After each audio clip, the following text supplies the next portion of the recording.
Ser Podcast.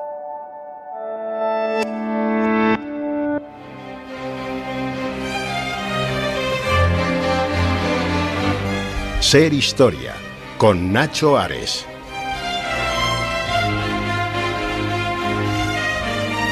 Pues bastante extensa, bastante grande, bastante interesante, con una selección de piezas muy adecuada y también destacar la museología.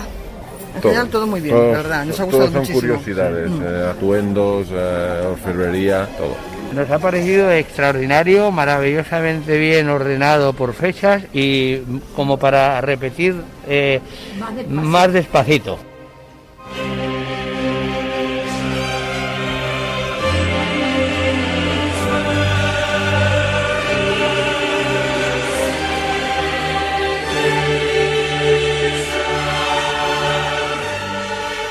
Comenzamos un nuevo programa de Ser Historia con una sonoridad especial. Estamos en un lugar, a mí me gusta siempre definir los lugares cuando hacemos una salida, vincularlos con un espacio mágico, ¿no? Y desde luego que la Capilla de los Condestables, en donde nos encontramos, este lugar absolutamente genial de finales del siglo XV, comienzos del siglo XVI, en pleno corazón de la Catedral de Burgos, yo creo que es el mejor escenario al que nos podíamos haber trasladado, ¿no? Gracias a la ayuda de un montón de compañeros que ahora comentaremos, para hablar de los 800 años de la colocación de la primera piedra de la Catedral de Burgos, donde estamos, de esta exposición Lux de las edades del hombre, que cumple casi 25 años. Ahora recordaremos esos primeros avatares, ¿no?, de la exposición en el año 1988 en Valladolid, que yo recuerdo de una manera muy viva. Y en definitiva, como decían ahora, ese pequeño tren de voces, como decimos en la radio, de personas tomadas al azar que habían podido disfrutar de esta exposición Lux de las edades del hombre aquí en la Catedral de Burgos. En definitiva, de una experiencia, de una serie de sentimientos, de una amalgama de sensaciones que el ser humano vive y disfruta cuando se adentra en un espacio de estas características. Como digo, vamos a intentar hacer un poquito más de historia en los próximos minutos.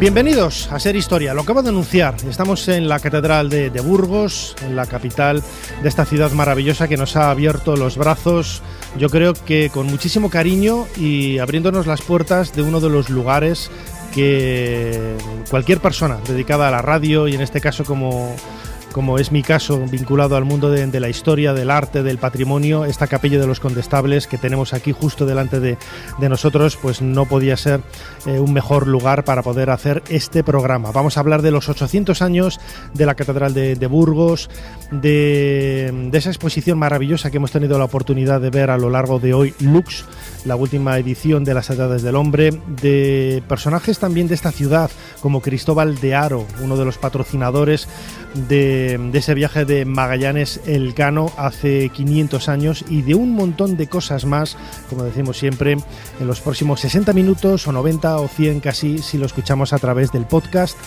de Ser Podcast o en otras plataformas de audio. Como siempre, soy Nacho Ares y les doy de nuevo la bienvenida a Ser Historia. Comenzamos.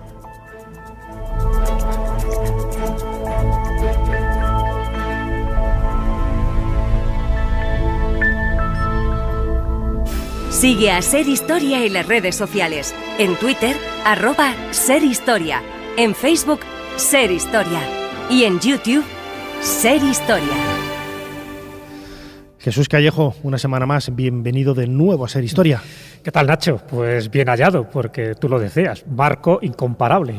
Cada vez nos superamos, ¿no?, en cuanto a ubicaciones, a cuanto a historia, y en esta Capilla de los Condestables, capilla gótica, a los pies de los Condestables, en esta tumba que ya parece que rezuma una historia que están deseosos de contar.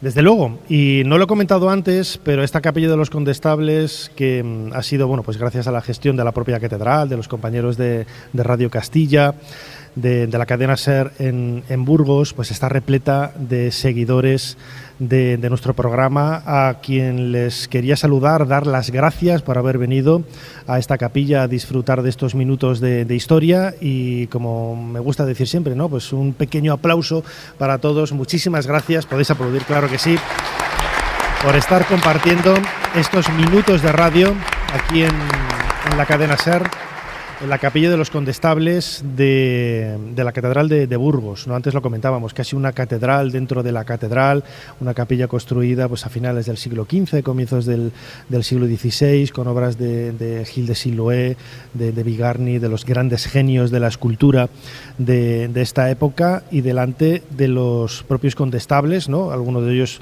muy conocido para mí, como Mencía de Mendoza, familiar de mi queridísima princesa de Éboli, hija del Marqués de Santillana y hermana del cardenal Mendoza, y de su esposo, claro, Pedro Fernández de Velasco, el condestable de Castilla, pues otro gran personaje de la historia de España, de la historia de Castilla y de la historia de todos nosotros. Jesús Callejo, lo decías ahora, ¿no? El lugar es incomparable, a mí me emociona, vamos, y me subyuga, ¿no? Como me gusta decir también a mí, claro que sí. No, hombre, está claro, estamos rodeados de auténticas obras de arte. La capilla ya es una obra de arte en sí, ¿no? Pero bueno, la cantidad de cuadros, incluso una Magdalena de un discípulo de Leonardo da Vinci, donde parece que el propio Leonardo también intervino en el rostro de esta Magdalena. En fin, un escudo con dos hombres salvajes, con el simbolismo que eso refleja, que en el fondo son elementos apotropaicos. Es decir, es una capilla que por una parte está protegida, pero por otra parte parece que está velando un secreto. Muchos secretos hay en la catedral, y muchos de esos secretos son los que se van a ir desvelando, ¿no?, a lo largo del programa. Pero es verdad que el estar aquí, ya sabes que las piedras hablan, tienen su propia energía, tienen su propio lenguaje, y desde luego la cantidad de historia que atesoras, lo que te comentaba, ¿no? Y además con las tumbas de los condestables, pues es como algo, ¿no?, que se palpa en el ambiente, y que yo creo que para hacer un cronovisor, como es el que vamos ahora a empezar, pues qué mejor, ¿no? Ya sabes que el contenido y el continente siempre tienen que ir de la mano. Desde luego, quería dar las gracias a la Junta de Castilla y León y al Ayuntamiento de Burgos, sin los cuales este programa no hubiera sido posible. Y Jesús, lo poníamos el otro día en las redes sociales, nos hemos traído aquí de Playmobil nuestro particular papamoscas, bastante logrado, bastante simpático. El otro día cuando comentábamos, hace un montón de semanas, ¿no?, cuando queríamos, nos habían propuesto hacer este programa aquí en Burgos, decíamos, ¿y de qué hablamos?, ¿no?, en la Catedral de Burgos, de la que prácticamente se ha dicho todo, aunque luego vamos a tener un invitado muy especial que conoce muy bien los entresijos históricos y mágicos casi de este insigne edificio. Y claro, hay uno de los grandes protagonistas de esta catedral, es un personaje, un autómata, no vamos a adelantar, aunque seguramente ya muchos sabrán a quién me refiero, pero tenemos preparado hoy aquí delante el teclado de nuestro cronovisor. Jesús, ¿cuál es la fecha que nos propones esta semana para realizar un viaje en el tiempo? Bueno, pues nos vamos muy atrás, en este caso al 30 de septiembre de 1519.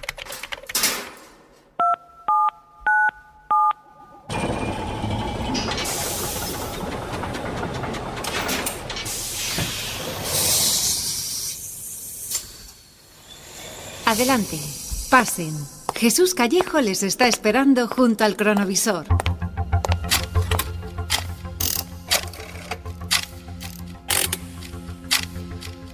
Jesús, ¿a dónde me has traído? Esto es un taller, escuchamos de fondo el ruido de esos mecanismos, de esos entresijos tan espectaculares que hoy llaman poco la atención, ¿no? Pero en el siglo XVI debían de ser algo realmente espectacular. Estamos viendo cómo construyen un autómata. Un autómata asociado a un reloj. Por lo tanto, estamos hablando de un tardón, que es el nombre que recibían en aquella época estos relojes, que además tenían un autómata. Y evidentemente, si estamos en la Catedral de Burgos, no hace falta ser muy imaginativo para sospechar que estamos delante del papamoscas. Pero ojo, fíjate, en el año que estamos, 1519, el papamoscas que se está construyendo en este momento, es decir, que ya hay un diseño, porque el reloj ya existía anteriormente, no tiene nada que ver con el papamoscas que actualmente se ve, que es del siglo XVIII, ha sufrido una evolución.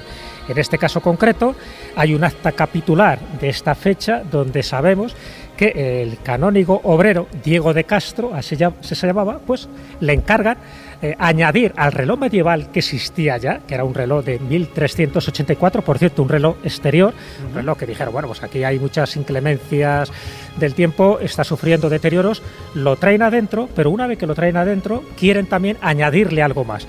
Llaman a Diego de Castro, este canónigo, y bueno, pues suma una maquinaria, una serie de piezas, por eso hemos estado escuchando y estamos viendo los engranajes, las cosas que se va construyendo, donde da forma al primer papamoscas que tuvo la catedral de Burgos. Y hombre, que además me decías antes, yo no lo sabía, viene de un pájaro. Viene de un pájaro, claro. ¿Por qué el papamoscas? Hay un pájaro, el pájaro cerrillo, un papamoscas, que le llaman, porque tiene la boca abierta hasta el momento que entra una mosca, la cierra y adiós mosca, ¿no? Entonces, por eso se llama papamoscas, porque es un artilugio, un autómata. Ojo, los autómatas ya eran existían, no, no viene de ahora. Pero que se asociaran a un reloj y dentro, además, de una catedral, lo cual creó mucha polémica en su momento, porque el papamoscas original, es decir, en el momento que estamos ahora, en 1519, luego si quieres vemos un poco la evolución que ha ido sufriendo, no era este personaje que abre y cierra la boca y que con la mano derecha toca la campanilla y al lado está el martinillo, ¿no? Esta especie de duende. Antes había también una pareja, pero la pareja era un fraile que estaba como rezando con un libro y en la otra mano tenía una vara. Entonces justo cuando daban las horas, en ese momento, con la vara, le daba a un chiquillo que tenía al lado, supuestamente un monaguillo, para que despertara y recitara las horas. Entonces, en ese momento le daba un zurragazo con la vara y además había un cartel que ponía despierta y cuenta. Y en ese caso, el monacho, es decir, el monaguillo, es cuando daba las horas. Y daba, pues fuera las 7, las 8, las 9 o la hora que fuera. Ese era el original. El problema es que se ha perdido. Y luego sufrió variaciones, al final la variación es el papamoscas que actualmente podemos ver, que es del siglo XVIII, porque también sufrió deterioros. Ese reloj ya con autómata ya se incluye dentro de la catedral, ya no está a las afueras, hombre, y más con un autómata, que ya era un artilugio mucho más sofisticado, mucho más caro, pero una vez que entra en la catedral, Nacho, ¿qué ocurre? El rostro siempre se ponía como un rostro demoníaco, un rostro burlón. Sí, a mí siempre me ha recordado, yo venía de pequeño con mis padres y con el colegio aquí, a mí siempre me recordaba al Joker, de la baraja Fournier, sí, con esos bigotes y esa perilla, ¿no? Un aspecto un tanto siniestro, ¿sí? Claro, cuando va variando, exactamente no sabemos qué rostro tenía aquel fraile que rezaba con el libro y con la vara le daba al monacho, pero sí que suponemos, porque hay otros autómatas que también estaban asociados a relojes, es decir, otros tardones, y de hecho hay más papamoscas. No solo es el de Burgos el que, por supuesto, aglutina toda la fama. De hecho, antes, cuando alguien decía voy a Burgos, solía decir voy a la ciudad del papamoscas. Y nos comentaba, además, como anécdota, Nacho, hace un ratito, cuando estábamos viendo la exposición, con Monse, nuestra guía, nos decía, cuando alguien viene a la catedral siempre me hace 4 preguntas, yo ya las tengo claras. La primera es, ¿dónde está el papamoscas? Directamente le señala. La segunda, ¿dónde está la tumba del Cid? La tercera, ¿dónde está el cofre? Y la cuarta, ¿dónde están los servicios? Entonces, para que veas la prioridad. Me hizo gracia, porque antes también ocurría lo mismo. Venimos a la ciudad del papamoscas. Y ya la gente entendía que venimos a la ciudad de Burgos, ¿vale? Entonces, ¿qué ocurre? Que en aquella época, y posteriormente también, se asoció ese papamoscas, ese autómata, que parecía un artilugio del demonio, al diablo. Dice, ¿cómo puede ser que un elemento pagano dé las horas? Y se hizo todo lo posible para que desapareciera o bien para que no abriera la boca y que no diera las horas. Por suerte no le hicieron caso y a día de hoy sigue funcionando el mecanismo. Fíjate, antes decías esas 4 preguntas que suelen hacer los visitantes a los guías de la catedral. En el extremo izquierdo de la mesa, a la derecha del público, está un buen amigo, Francisco José Gómez. Él es profesor de historia, fue compañero mío en la Universidad de Valladolid. No estudiamos juntos historia antigua, fuimos compañeros de departamento, y él es burgalés de corazón y casi de nacimiento, aunque le nacieron en Madrid, como a Valle Inclán, creo que era, ¿no? Y que decía esa expresión. Pero él nos comentaba, ¿no?, también su azarosa aventura como guía, ¿no?, en esta catedral. Francisco José, bienvenido de nuevo a Ser Historia. Gracias, Nachos, aquí ya metiendo latinismos casi, ¿no? Te han preguntado, ¿no? Y entonces, la primera pregunta que te hago yo a ti, ¿dónde está el papamoscas? Pues a los pies de la nave central, en la parte superior, encima del triforio. En una parte ¿Hay alguna razón por la que esté ahí expresamente o...? Bueno, cuando comienza la historia del reloj medieval de 1384, como ha explicado Jesús, pues el colocar el papamoscas supone una forma de adornar el toque de campanas.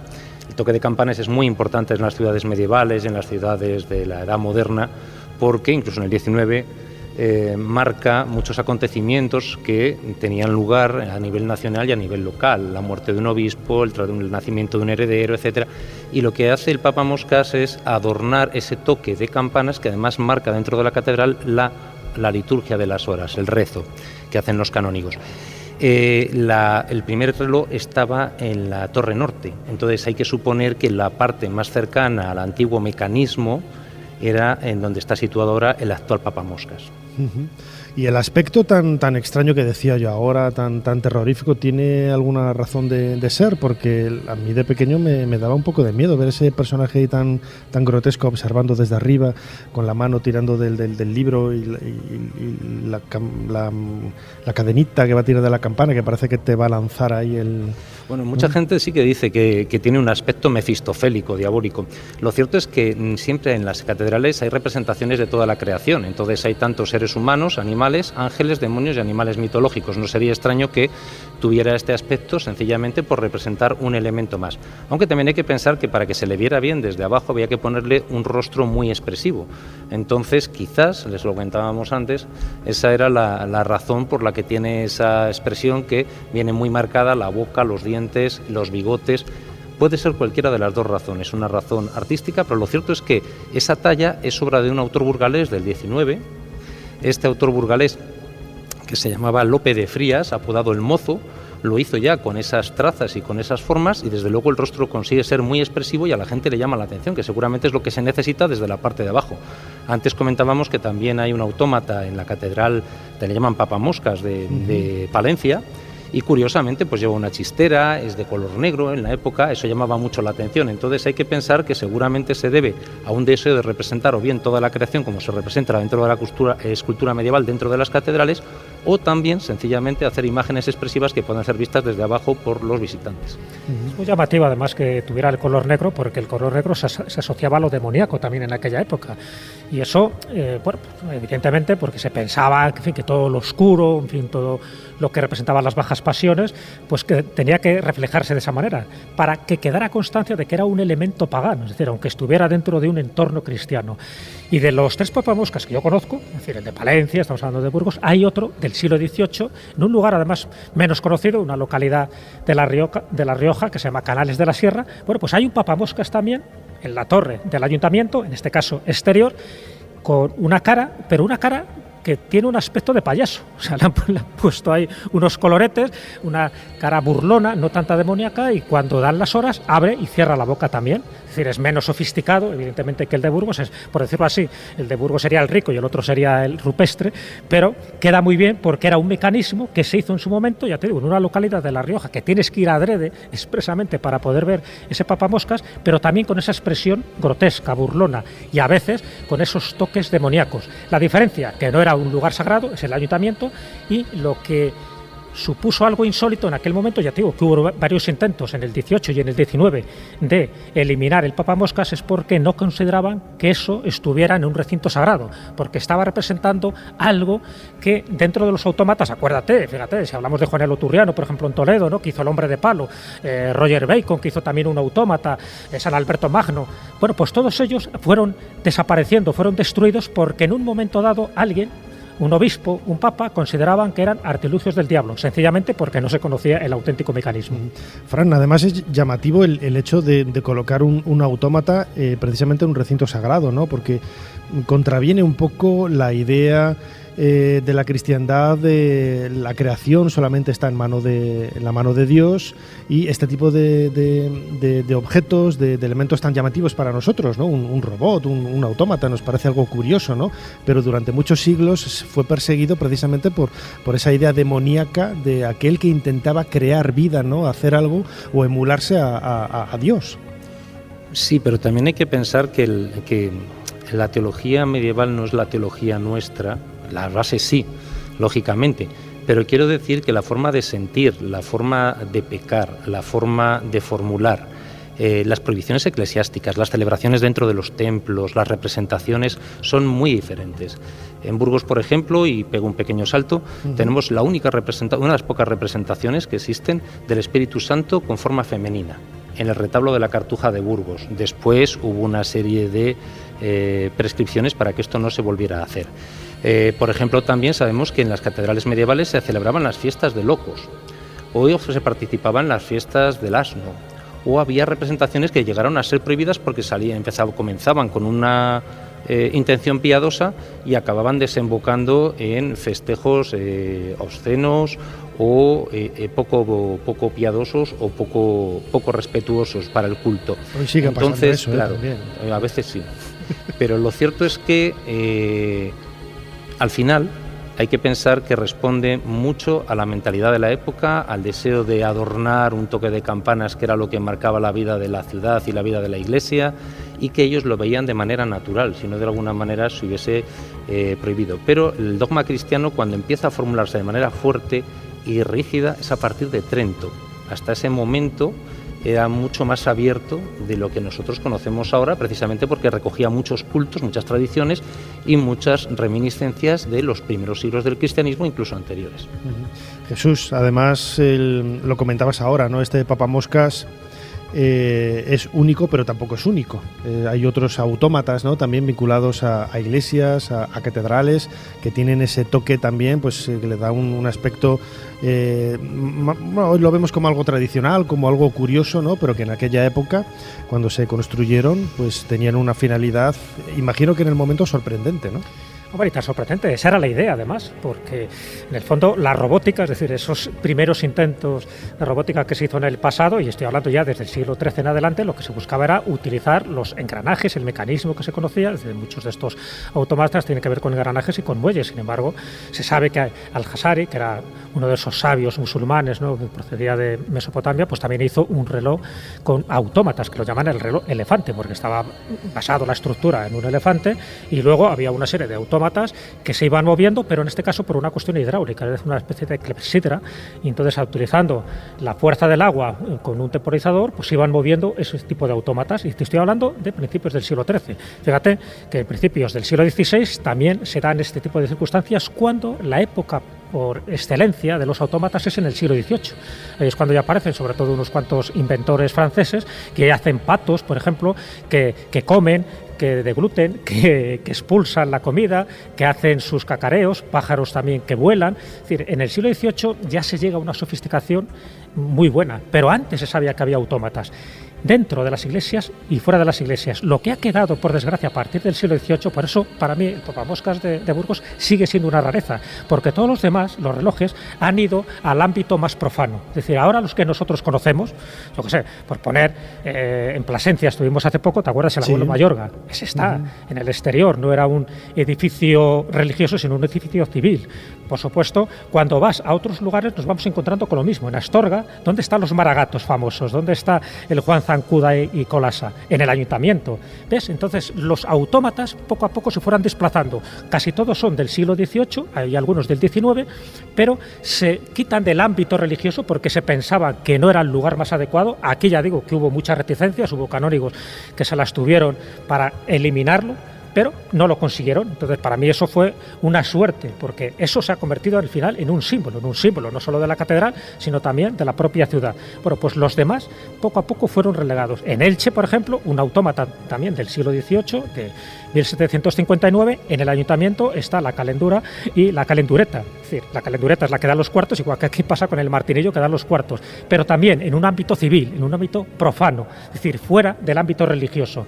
Por lo tanto, a pesar de que existen otros autómatas, como papamoscas, existen 3 de los que yo conozco y 2 están dentro de las catedrales, uno en Burgos y el otro en Palencia, y el de Palencia encima con ese aspecto negroide, ya te digo, con todo el simbolismo que tenía en aquel momento. Se veía de buenos ojos, pero igual que las escenas eróticas que se representaban en los capiteles o en los canecillos de muchas iglesias y ermitas. Es decir, eran elementos profanos, pero que en el fondo estaban evangelizando. Era una especie de catequesis en piedra en unas épocas donde la gente no sabía leer y escribir, y que con las imágenes te estaba transmitiendo una información de primer orden. Seguimos en Ser Historia, en este programa especial que hacemos desde la Catedral de Burgos, gracias a la ayuda de la Junta de Castilla y León y al Ayuntamiento de esta ciudad, al Ayuntamiento de Burgos. Luego, al final del programa, tendremos al alcalde de la ciudad con nosotros. Y en este marco incomparable, ¿no?, de la capilla de los condestables, hablando de esos autómatas, Fran, el otro día me comentabas también que en esta catedral no es un autómata, pero se acerca, ¿no?, por lo menos era algo parecido, ¿no?, esos Cristos articulados que también tienen sus leyendas, sus tradiciones. En este caso creo que era del siglo XIII, ¿no?, el que se conserva aquí en la 14, 1300 y pico, el que se conserva aquí en la Catedral de Burgos. Sí, además es el patrono de la ciudad, el señor de Burgos. Está nada más entrar por la nave principal, a los pies de la nave principal, a la derecha, la primera capilla es la capilla del Cristo. Es un Cristo articulado del siglo XIV, como es propio de los Cristos del siglo XIV, que fue un siglo especialmente duro. Es un Cristo cargado de realismo por la cantidad de llagas, por tener que tiene laceraciones, por estar recubierto de varias capas de piel de vacuno, de piel de toro, con lo cual cuando se le toca se siente cierta carnosidad porque los dedos se hunden. El pelo y las uñas son humanos, no le crecen, como se ha dicho muchas veces, es una de las leyendas, ¿no? Y él está articulado de manera que mueve la cabeza hacia los lados y los brazos, si se le desclavan, le caen. Y hubo personajes históricos que se atrevieron a hacerlo en su momento. Y el Cristo tenía una función que, además de rendirle y de recibir culto, como era propio de una imagen religiosa, es que participaba en las celebraciones de Semana Santa, en las que se hacían algunas representaciones teatrales en torno a la pasión de Jesucristo. Y entonces el Cristo aparecía en esas representaciones e impresionaba muchísimo cuando se le desclavaban los brazos para el descendimiento y los brazos se le caían, ¿no? Entonces eso llamaba la atención poderosamente, pero es que dentro de ese realismo tan extremo de las imágenes del siglo XIV, el Cristo debajo de la herida del costado llevaba una vejiga de piel de animal que se llenaba de sangre, y cuando el actor que hacía de los soldados longinos, el que atravesó con la lanza el costado de Cristo, introducía la lanza por la herida del costado, rompía la vejiga y el Cristo sangraba. Entonces, efectivamente, no es un autómata, pero es una imagen articulada que pretendía dar una imagen de gran realismo, como era propio de la espiritualidad del momento, y que además tenía esa función de participar dentro de esas representaciones teatrales o esos autos sacramentales de Semana Santa que trasladaban a la realidad lo que el pueblo imaginaba cuando oías las lecturas de Semana Santa dentro de los templos. Jesús, estamos hablando de autómatas, aquí a colación del Papamoscas en la Catedral de Burgos. Y estaba pensando yo ahora, escuchando a Francisco José Gómez, a Fran, la idea, el ser humano desde el comienzo de los tiempos, en la prehistoria, aparecen las primeras figuritas humanas, aparecen también esas Venus, ¿no? Las primeras representaciones son siempre casi de mujeres, siempre todo aquello relacionado con crear, ¿no? Con la figura de la crear de un ser humano siempre ha llamado la atención, ¿no? Nosotros hemos hecho aquí nuestro papamoscas aquí de Playmobil, que lo hemos creado, ¿no? Tomando de aquí partes de allá. Es un elemento bastante curioso, ¿no? Entonces, todo aquello relacionado con darles vida por medio de mecanismos, eso ya parece que es el giro de tuerca, ¿no? Para completar lo que comentaba antes con Fran, ¿no? El hecho casi de que estás creando, ¿no? Claro, eso es lo que un poco se llama el efecto Pigmalión, es decir, coger una estatua y darle vida. En el fondo es ser un dios. O sea, cuando tú eres capaz de crear vida, como hacen los dioses, tú te estás convirtiendo en un dios. Entonces, aparte de crear vida por forma biológica, como conocemos, si tú a algo inanimado lo conviertes en algo orgánico, en algo que tiene vida, acuérdate, por ejemplo, del golem, ¿no? En el fondo es coger barro, tú creas una figura, luego le metes unas palabras cabalísticas, en ese momento adquiere vida. Tú te estás creando vida y por lo tanto tú eres un dios y ese personaje te sirve, es un servidor. Bueno, pues ese es el efecto Pigmalión. Dice, qué bonito, yo me enamoro de esta estatua, a ver cómo consigo para que además tenga vida y se enamore de mí. Bueno, pues ese es el ansia que ha tenido siempre el ser humano, poder crear de la nada algo que le represente y que de alguna forma pues se proyecte un poco su humanidad, pero siempre intentando que sea alguien inferior a él, no como ahora que los robots van a intentar superar al ser humano en por entonces no, el autómata tenía que servir. Entonces lo que se cuenta de las leyendas de Roger Bacon en el siglo XIII, o de San Alberto Magno, o de Juanelo Turriano, incluso de Leonardo da Vinci, cuando hace un león, ¿no?, espectacular, ¿no?, para uno de los fastos reales del momento. Tiene que servir, pero a la vez te tienes que dar cuenta de que eres capaz de crear esa vida, ese efecto Pigmalión, que en el fondo ha sido algo reiterado en todas las culturas. Lo hizo Herón de Alejandría en el siglo I a.C., cuando creó ese tipo de autómatas, ¿no?, que echaban fuego y humo por la boca. Eso que creaba un efecto espectacular, era como el asombro, y ese asombro, si tú no conocías el mecanismo, era magia. Pero no magia de prestidigitación, sino la magia creada por el propio Dios que estaba animando la estatua. Bueno, pues así es como se manipulaban las voluntades, así es como se hacían muchos rituales y así es como, en definitiva, creabas una sensación de espiritualidad y de religiosidad movida, en este caso, por engranajes que la mayoría de la gente desconocía. Con el papamoscas ocurrió, con los autómatas ocurrió, y ahora mismo estamos en esa era de los robots, incluso de los cyborgs, donde en el fondo están heredando todo esto que acabamos de comentar desde la Edad Media. Por desgracia, no ha llegado ninguno de esos mecanismos autómatas, incluido el Baphomet famoso de los templarios. ¿Sí? ¿Te acuerdas que te decían? ¿Qué adoraría? Bueno, pues algunos dicen que era una cabeza parlante con un código binario que eran capaces de responder sí o no a preguntas muy sencillas. Bueno, pues esos Baphomet, esas cabezas que en el fondo eran artilugios automáticos, ¿no?, con un engranaje para responder sí o no, han desaparecido, y todo ha desaparecido por un malentendimiento de la evolución de la ciencia. Es decir, en lugar de pensar que eso ayudaba al ser humano, se pensaba que eso te desviaba de la auténtica fe y por lo tanto tendría que ser mecanismos para destruir, sencillamente porque se consideraban del diablo. Ya te digo que es una pena, pero en el fondo, si vas viendo, siempre ha existido la tendencia del ser humano desde antes de Cristo a crear vida. Y Dédalo, por ejemplo, sin ir más lejos, también intenta crear una serie de artilugios. El famoso autómata Talos, que es el que protegía la isla de Creta, lo mismo, es decir, aquel que se acercaba con malas intenciones, este autómata, este gigante, les tiraba piedras y hundía los barcos enemigos. Pues ya lo tenemos desde la mitología, desde la historia, hasta, ya te digo, con esta preciosidad, con esta reliquia, que es el papamoscas de Burgos. Fíjate, Jesús, has mencionado al Golem, a Turriano, a Leonardo, a todos ellos hemos dedicado cronovisores aquí en Ser Historia. Son grandes protagonistas de nuestra historia, con un elemento común, ese aspecto de automatismo, ¿no?, al igual que sucede en este programa, aquí hecho desde la Catedral de Burgos, hablando en esta ocasión del papamoscas. A mí me parece una historia fascinante, todo aquello relacionado con los autómatas, con los engranajes, esos sonidos que escuchábamos al principio, bastante evocadores y bastante sugerentes.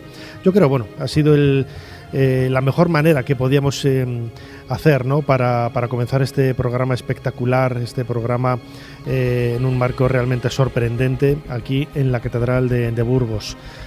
Francisco José Gómez, compañero, como siempre, muchísimas gracias una vez más por habernos ayudado a hacer un poquito más de historia. Gracias a vosotros, Nacho, gracias por venir aquí a la Catedral a Burgos y un saludo para todos. Y Jesús Callejo, crononauta, como siempre, nos escuchamos y nos vemos la semana que viene intentando, eso, una vez más, hacer un poquito más de historia. Ahí estaremos, Nacho, prestos y dispuestos. Muchas gracias.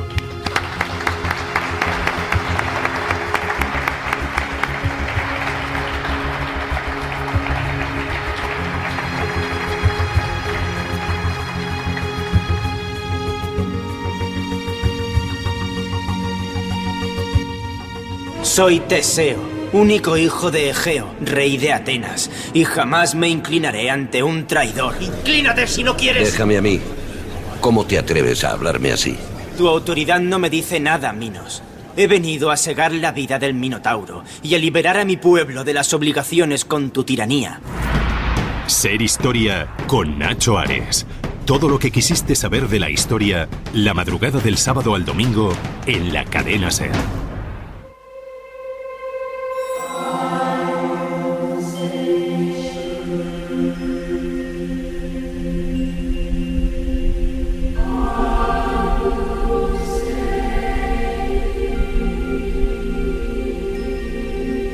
La mejor exposición que hemos visto, sobre todo por las obras, ¿no? O sea, lo que se ha expuesto este año creo que está muy por encima de lo que se ha hecho otros años. Nos ha gustado mucho, de verdad, o sea, todo. Y el esfuerzo de desplazamiento de piezas, porque nosotros los Reyes Católicos, las dos estatuas que hay arrodilladas... Estaban en Granada. Entre 1 y 10, un 8 le daría. La verdad estaba muy chula, un mogollón de artefactos antiguos, bastante más antiguos de lo que me esperaba. El lugar es impresionante, la catedral... Es que lo que más gusta es el entorno, o sea, las capillas que tienen. Dime algo que se pueda poner aquí que supere a la catedral. Pues me ha gustado mucho, me llamó mucho la atención las imágenes de la Virgen. Hay muchas cosas que ver, pero merece la pena. Y además el entorno es que es inigualable. Very beautiful, bonito, muy bonito.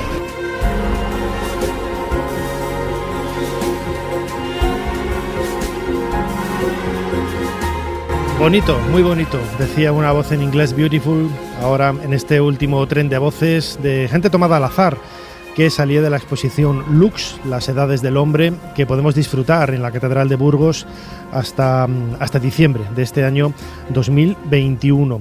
Es el colofón de una serie de proyectos que comenzaron hace prácticamente 25 años. Yo recuerdo, estudiaba yo por entonces en Valladolid, en el año 1988, las colas de esa primera edición de las edades del hombre que daban la vuelta a la catedral. Empezó de una forma renqueante porque, bueno, el boca oído en aquella época hizo el resto, ¿no? Pero yo recuerdo que la vi prácticamente al principio y luego no me podía imaginar casi el 1.000.000 de visitantes que tuvo la exposición Las Edades del Hombre en Valladolid, algo que puede compararse a exposiciones del calado, por ejemplo, como la que hubo en 1972 en el Museo Británico con la máscara de Tutankamón, con 1.000.000 de visitantes también, ¿no? Son exposiciones que marcan un poco el interés de la gente por la historia, por el arte, por el patrimonio. En esta ocasión, la exposición de Lux, como decíamos, está en un marco incomparable, como es esta catedral de Burgos, una de las joyas del gótico, con infinidad de capillas absolutamente espectaculares, como esta de los Condestables, desde la que estamos haciendo este programa especial de Ser Historia. José Mate Sanz, bienvenido a Ser Historia. Bienvenidos vosotros a Burgos y gracias por hacer el programa en la propia catedral. Muchísimas gracias, José. Usted es profesor de Historia del Arte en la Universidad de Burgos, aunque también yo creo que como todos los castellanos y leoneses hemos pasado por la Universidad de Valladolid. Antes comentábamos los profesores que mantuvimos en común, pero la primera pregunta que le quería hacer sobre este marco incomparable. Yo soy de León, todo hay que decirlo. Bueno, Ana Caballero, nuestra compañera, Jesús Callejo también es de León. Nosotros siempre defendemos la Catedral de León por encima de todo, pero Jesús y yo, cuando veníamos esta mañana en el coche, llegábamos a la conclusión de que es un poco absurdo, ¿no? Decir, esta es más bonita que la otra, cada una tiene su encanto. La Catedral de León tiene ese aspecto quizás más puro, diáfano del interior del edificio, pero lógicamente la Catedral de León no tiene joyas como esta del Renacimiento, donde estamos, que es la capilla de los Condestables. La propia esencia de esa exposición Lux hace referencia precisamente a eso, ¿no? Fe y arte en la época de las catedrales, ¿no? Y ahí la importancia de estos edificios como pantalla, ¿no? Como si fuera una enorme pantalla de cine en la que la sociedad proyecta su devoción, sus creencias y también sus miedos. Sí, las catedrales, digamos, son el símbolo de la propia sociedad medieval. Y además es digamos, la cabeza de toda la diócesis, el edificio central en el que toda la sociedad contribuye. Aquí en Burgos se ve perfectamente cuando miramos el triforio y contemplamos ese sinnúmero grande de cabezas donde aparecen pues personajes de todo tipo. Digamos, es el pueblo cristiano el que está representado en la catedral. Y en el caso de Burgos, León, como digamos catedrales más significativas dentro de lo que es nuestra comunidad de Castilla y León, pues reflejan lo que fue el espíritu de ese edificio en la Edad Media. Además, el propio nombre de la exposición, Lux, luz, ya nos está dando una vuelta de tuerca sobre una leyenda urbana, ¿no? Una especie de mancha oscura que hay sobre la Edad Media, hablando precisamente de eso, ¿no? De esa edad oscura, de ese tenebrismo, y las catedrales es al contrario, todo luz, color y una visión optimista casi del futuro, ¿no? Bueno, yo creo que el simbolismo de la luz en la catedral es fundamental para entender lo que es la propia catedral. Ya en Francia, en lo que es Saint-Denis, pues se hizo una revolución muy importante al incorporar esas vidrieras de color, que lo que hacían era crear en el interior de las propias catedrales un entorno, una manera de verlo donde se reflejaba lo que era la espiritualidad y la cercanía a lo que es el mundo celeste, que era lo que se quería reflejar en la propia luminosidad de la catedral. Las catedrales no eran unas catedrales claras, esto comienza a variar un poco con el Renacimiento, cuando se sustituyen los vidrios de color por esos vidrios claros. Eran, sin embargo, unas catedrales, pues aquí en Burgos no tenemos la suerte de conservar tantos ejemplos como en León, pero cuando se entra dentro se ve cómo la piedra va cambiando, cómo, digamos, de alguna manera se va intentando reflejar lo que es el simbolismo cristiano de lo que es el cielo, y ese cielo traspasado a este edificio que tiene es un símbolo para la propia ciudad.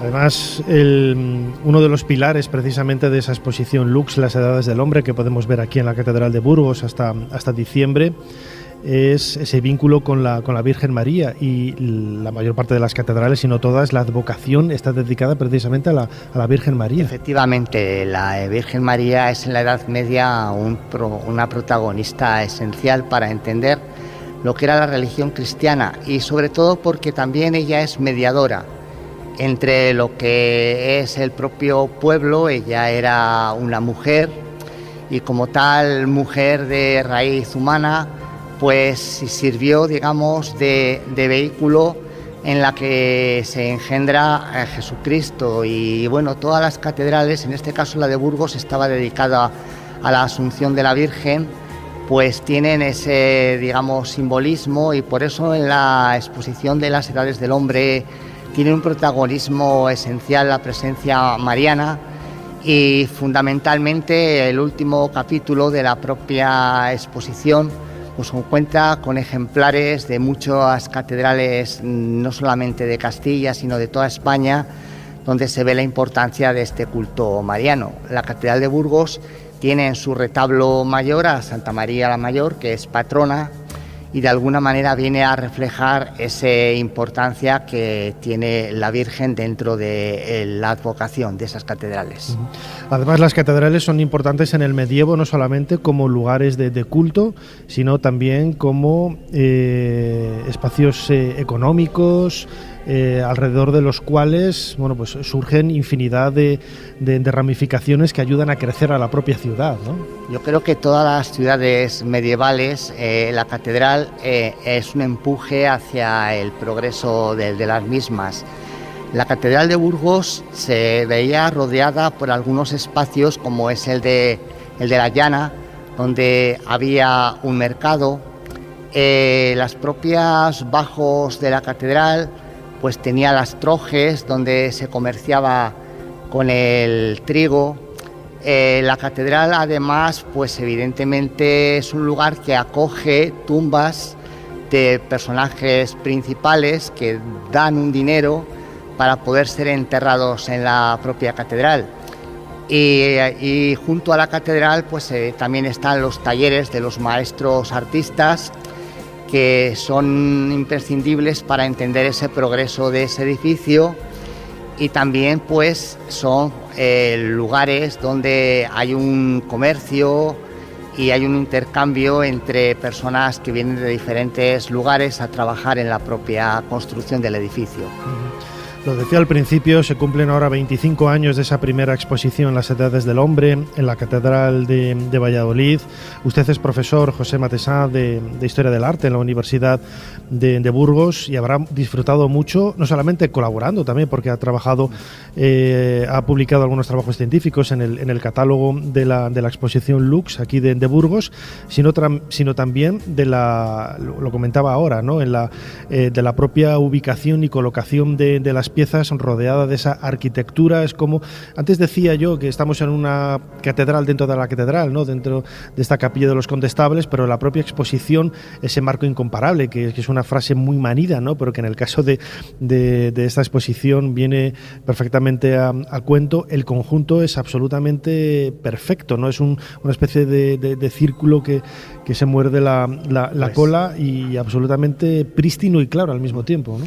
Yo creo que se ha conseguido una conjunción estupenda entre lo que es el diseño de la exposición y la contemplación de la propia catedral. Yo esto lo comentaba el otro día con unas personas que habían venido a verla y decía, podemos contemplar las tumbas que están en el claustro, podemos contemplar cuando vamos a la sala capitular, pues cómo es esa propia sala capitular, y realmente es uno de los logros de esta exposición, como también lo fue porque esta catedral de Burgos es muy afortunada, es la segunda vez en que ha acogido una exposición de las ciudades del hombre. Sí. La primera, además, recuerdo el diseño de Pablo Puente de aquella escalera que penetraba por un ventanal. Es verdad. Sí, era aquello impactante, y cómo redescubrimos el claustro bajo, que en ese momento pues todavía no estaba abierto al público. Se ha conseguido ahora también pues un hermanamiento muy grande entre las piezas y lo que es el elemento arquitectónico que hace que esta exposición, para mí desde luego, y yo no tengo duda, salvo la primera, porque fue aquella que abrió el camino, es la que tiene una mayor calidad de piezas de toda la historia de las Edades del Hombre.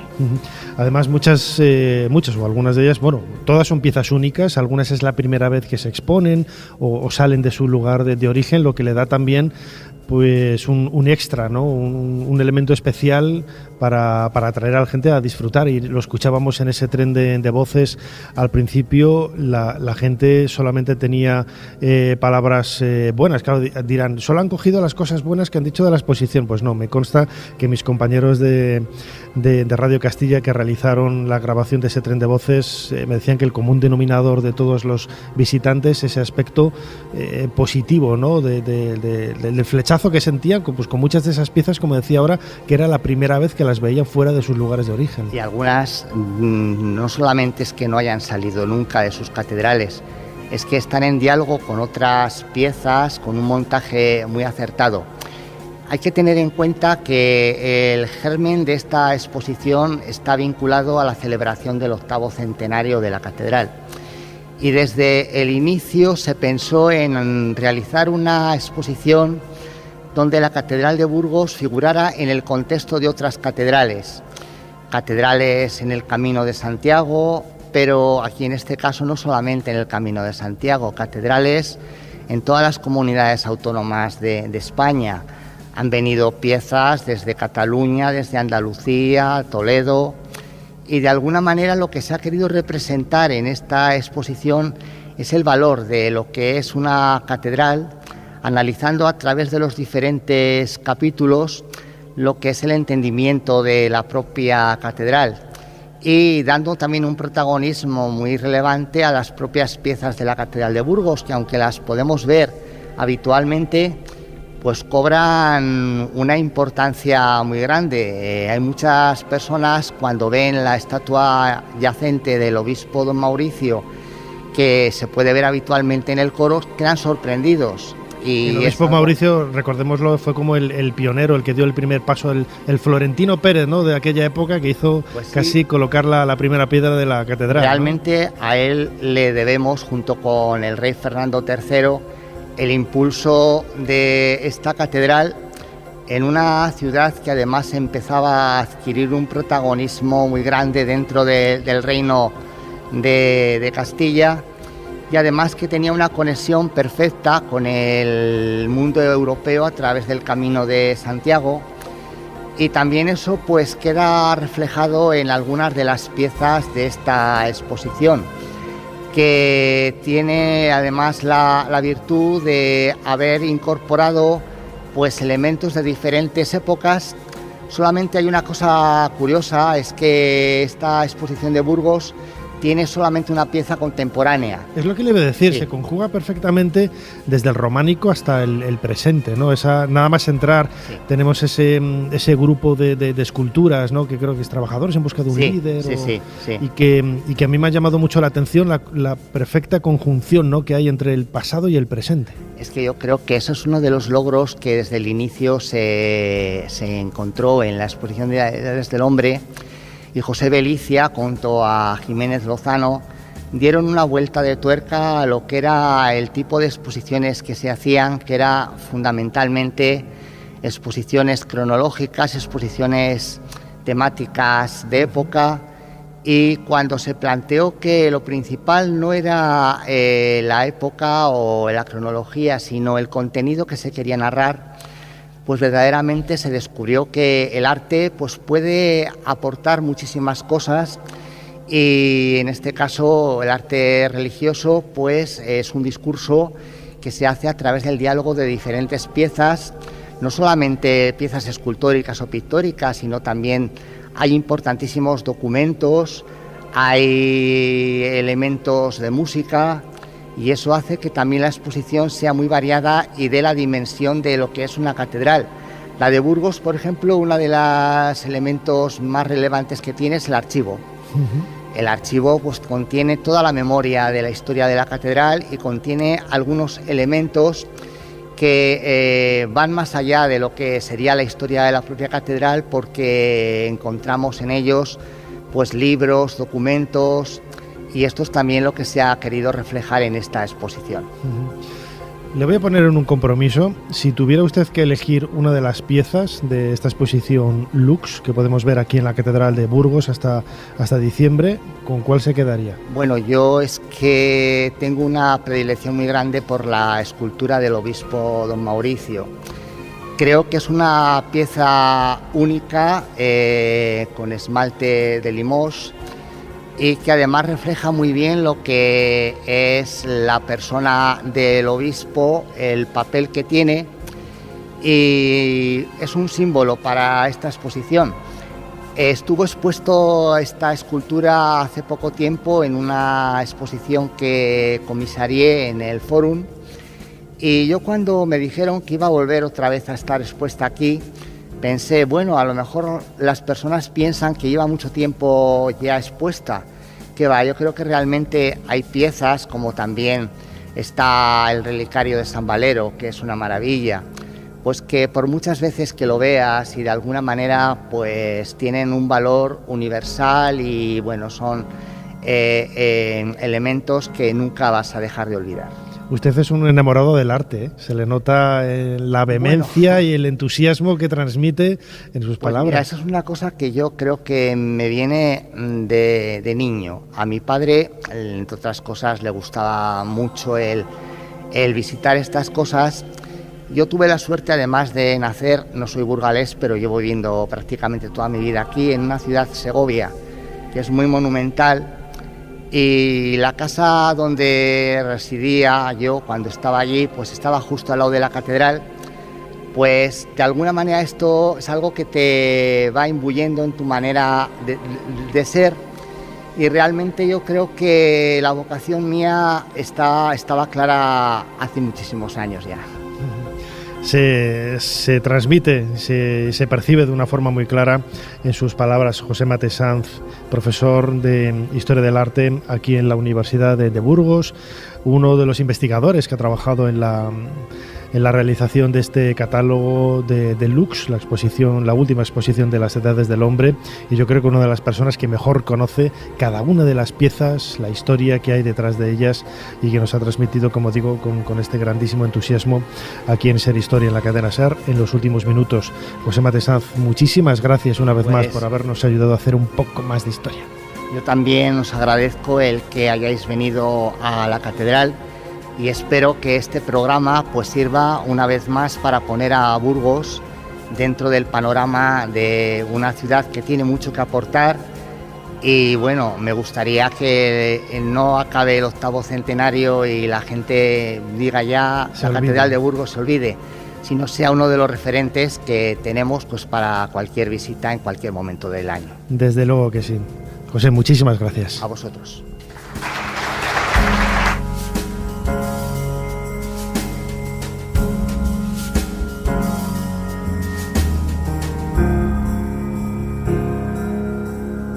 No tengo más que deudas, deudas, deudas. Esto tiene que hacerse ya. Os sugiero, Majestad, que dejéis que la Inquisición haga su trabajo. Entre tanto, podéis aprovechar la confesión de este reo para que los obispos leales a la corona comiencen a excitar a sus parroquianos. En pocas semanas todo el reino se estará demandando que apreséis a los templarios y que confisquéis sus bienes. Ser Historia con Nacho Ares. Todo lo que quisiste saber de la historia, la madrugada del sábado al domingo en la cadena SER.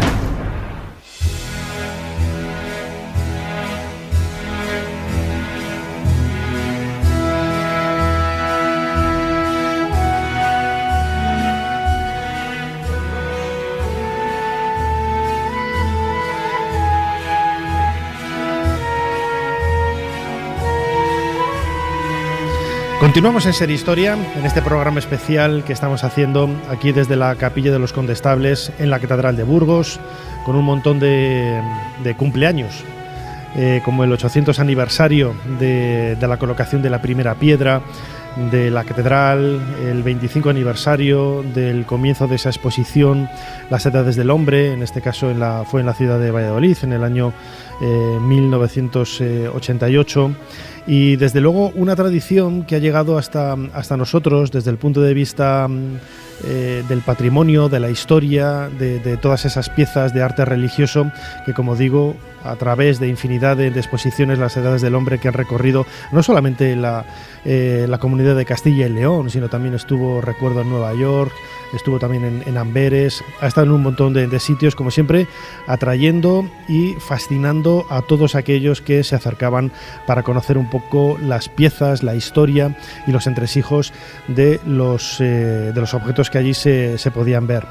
Uno de los patrocinadores de este programa, junto con el Ayuntamiento de Burgos, es la Junta de Castilla y León, y por eso hemos llamado al consejero de Cultura y Turismo de la Junta, Javier Ortega. Bienvenido a Ser Historia. Muchísimas gracias por la invitación y es un placer estar aquí con vosotros. Castilla y León es posiblemente, lo estamos viviendo aquí in situ, ¿no? En este lugar, en este marco incomparable, es uno de los lugares que más patrimonio tiene, una de las comunidades con más patrimonio de España, y queda muy patente, ¿no? En esas exposiciones de las Edades del Hombre a lo largo de estos más de 20 años, todas con un éxito rotundo. Así es, la verdad es que contamos con un patrimonio envidiable, es una de nuestras grandes fortalezas, no solamente el patrimonio arquitectónico, no solamente el patrimonio religioso en este caso, sino que contamos también con innumerables miles de yacimientos arqueológicos, con castillos, con murallas, con grandes conjuntos históricos, con un patrimonio natural también de primera categoría, con lo cual evidentemente esta fortaleza es la que a través de estas exposiciones queremos mostrar al mundo. Y yo creo que realmente se consigue, además en una sociedad en pleno siglo XXI cada vez más laica, aparentemente alejada de la religiosidad, pero que el éxito de estas exposiciones marca un poco el interés que todavía tiene la gente, y sobre todo por lo importante que es conocer, ya sea creyente o no, conocer un poco de dónde venimos y hacia dónde vamos, desconocer nuestro pasado, desconocer nuestras tradiciones, desconocer nuestra propia historia y nuestras creencias, insisto, ya sea creyente o no, es algo terrible, y la sociedad está respondiendo muy bien en este sentido, ¿no? Bueno, yo creo que al final la sociedad lo que quiere es disfrutar de la experiencia cultural, y en este caso la exposición Lux, aunque esté verse sobre patrimonio religioso, el ciudadano lo que ve es arte, lo que ve es cultura, lo que ve es la oportunidad de disfrutar de unas piezas que de otra forma seguramente sería impensable. Con lo cual, más allá de que le podamos poner la etiqueta de religioso o de laico, la realidad es que el ciudadano, como digo, desea disfrutar de exposiciones o de actividades culturales que versen sobre su patrimonio, sobre su cultura o sobre sus señas de identidad. Sin lugar a dudas, el patrimonio religioso, que es mayoritario en esta comunidad, con el 80% de este patrimonio, pues constituye quizás la gran oportunidad, ¿no?, para disfrutar de él. Además, este patrimonio puede revertir en la propia sociedad, lo comentábamos antes con José Mate Sanz, profesor de Historia del Arte en la Universidad de Burgos, infinidad de detalles que quizás dan más empaque, ¿no?, a este tipo de exposiciones, porque el arte lo puedes disfrutar, pero también genera economía, genera dinero, sobre todo para ciudades como Burgos o todas aquellas que han servido de sede a lo largo de estas casi 25 años de en algún momento de las edades del hombre. Pues así es, para nosotros la cultura es una de las palancas tractoras a la hora de reactivar el sector, a la hora de reactivar la economía junto con el turismo. Quizás ese binomio turismo cultural en esta comunidad adquiere una relevancia singular. Como he comentado antes, el patrimonio para nosotros es una fortaleza, es un bien deslocalizable, es nuestro petróleo, y con instrumentos, con herramientas, como en este caso esta exposición, pero también con otra serie de manifestaciones culturales, lo hemos podido ver este verano con el Festival Internacional de Literatura, o con el Escenario Patrimonio, o con los distintos festivales que ha habido a lo largo del verano, pues realmente pensamos y en ello, para ello apostamos, que la reactivación, la creación de riqueza viene de la mano de la cultura. No olvidemos una cosa que siempre nos gusta reseñar: además de ocio, que lo es, además de entretenimiento, que lo es, la cultura también es una industria, ¿no?, y tenemos que apostar por ello. Y se hace muy bien apostando, desde luego. Yo creo que esta exposición Lux aquí en la Catedral de Burgos es un buen referente de todo ello, insisto, no solamente para sacar a relucir y compartir con el resto de la sociedad ese vastísimo patrimonio histórico, artístico, arqueológico que tiene España, sino también para conocer un poco nuestro propio origen, ¿no? Pues así es, yo siempre digo que somos cultura, no somos otra cosa, somos el producto decantado de la cultura que han creado otros. Nosotros en este momento estamos también creando, somos creadores de cultura que en su momento heredarán las generaciones venideras, con lo cual, si queremos saber de dónde venimos, necesitamos conocer el pasado, reflexionar sobre él, interpretar el presente y a partir de ahí crear para el futuro. Crear para el futuro, eso es lo más importante de todo, y desde luego esta exposición Lux aquí en la Catedral de Burgos ayuda enormemente a conseguirlo. Javier Ortega, consejero de Cultura y Turismo de la Junta de Castilla y León, muchísimas gracias por habernos atendido y muchísimas gracias por habernos ayudado a hacer un poquito más de historia. Gracias a vosotros, Nacho, muchas gracias. Las llamas devorando la ciudad y delante Eneas, con su anciano padre Anquises cargado a la espalda, y su hijo Ascanio de la mano. ¿Es su primera visión de Troya? Querido colega, hay descubrimientos arqueológicos que empiezan a ver la luz antes siquiera de hundir una pala en la tierra. Ser Historia con Nacho Ares. Todo lo que quisiste saber de la historia, la madrugada del sábado al domingo en la cadena SER. Magallanes busca durante más de un mes la ruta del oeste. Sin instrumentos de navegación modernos. Exprime a su gente hasta la última gota. Quien no se ha planteado hasta el momento acabar con su vida, seguro que ahora lo hará. Y entonces llega el giro decisivo.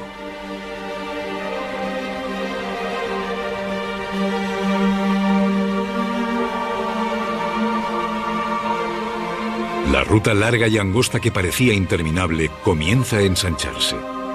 En el horizonte se dibuja un mar del sur desconocido. Hasta la fecha esta ruta es conocida como el Estrecho de Magallanes. Fernando de Magallanes creía indudablemente en ella.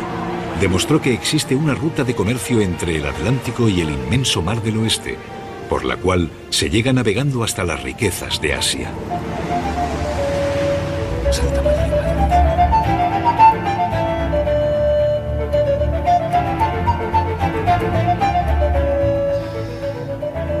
Pasamos de página, como digo siempre, en nuestro particular libro de historia, aquí en la cadena SER, en Ser Historia, y lo hemos hecho escuchando un fragmento de un documental de televisión española dedicado a la figura de Magallanes y esa circunnavegación, ¿no?, de la que estamos ahí también celebrando ese 5º centenario. Estamos en la Catedral de Burgos, que celebra 800 años, pero 5 siglos son los que nos separan de ese gran logro del ser humano de realizar la primera circunnavegación alrededor de nuestro planeta, que sabemos que es redondo, no es plano, como dicen algunos, ¿no? Y Magallanes y Elcano pues se dieron cuenta de ello y lo vivieron en primera persona, que seguramente que es lo que no han hecho muchos de los que dicen que la Tierra es plana. Pero bueno, dejando estas acotaciones a un lado, nuestro invitado ya esboza una sonrisa por lo que digo. Queríamos dedicar los los próximos minutos aquí en Ser Historia, aprovechando que estamos en Burgos y aprovechando este 5º centenario de la circunnavegación de Magallanes y Elcano, para hablar de una persona, para hablar de un mercader, un comerciante. Yo tengo que reconocer que solamente lo había oído escuchar junto con Simón Ruiz, un gran banquero también del Renacimiento español, como una de esas personas que tuvieron la inquietud, ¿no?, de dar dinero para este tipo de proyectos, no solamente la circunnavegación de Magallanes y Elcano, sino otros, como vamos a descubrir en los próximos minutos. Me estoy refiriendo a Cristóbal de Haro, un personaje, como digo, que seguro que muchos de nuestros oyentes desconocerán. Los de Burgos pues quizá lo tendrán más cerca, ¿no?, sobre todo por esa exposición Burgos Legua Cero, que estuvo hasta hace muy poquito en esta ciudad, donde se hablaba precisamente de la figura de Cristóbal de Haro, pero es un personaje muy desconocido al que queríamos dedicar unos minutos aquí en nuestro programa de Ser Historia. Fernando Sánchez de la Rosa, bienvenido a Ser Historia. Muy buenas, Nacho, aquí estamos para hablar de lo maravilloso que fue Burgos en el siglo XVI, en el mejor de los marcos, porque esta capilla es una auténtica joya y un auténtico testimonio real, hecho en piedra, hecho en grandes obras de arte, de lo que fue el Burgos del momento, ¿no? Desde luego que sí. Cristóbal de Haro, bueno, Fernando, tú eres investigador, historiador.